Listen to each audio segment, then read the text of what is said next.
ওই সময় ভালো বাথরুম ছিল না কারণ কাঁচা ছিল, বেড়া ছিল না ভালো, চাল ছিল না চত্বর সাইডে মানে সুন্দর পরিবেশ ছিল না। সে সময় বাচ্চা-কাচ্চাদের অসুখ-বিসুখ হতো।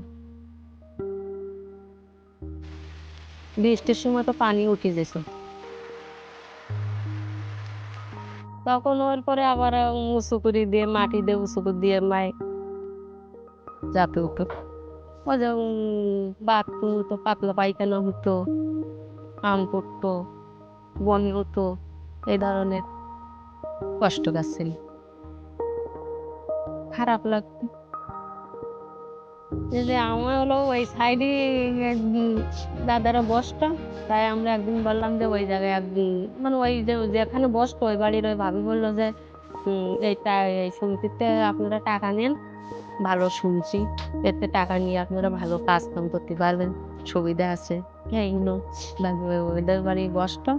এই যে তারপরে আমরা পরিচিত হলাম ভাইয়ের সাথে হওয়ার পরে টাকা নিই। তো এই বাচ্চা-কাচ্চা অসুস্থ হওয়ার পরে বললাম যে ভালো বাথরুম না করলে হবে না। বাচ্চা-কাচ্চা অসুস্থ হয়ে পড়ে। ভালো লাগে। কারণ আমার পরিবারও সুস্থ আছে। বাচ্চা-কাচ্চাও সুস্থ আছে। এজন্য ভালো লাগে।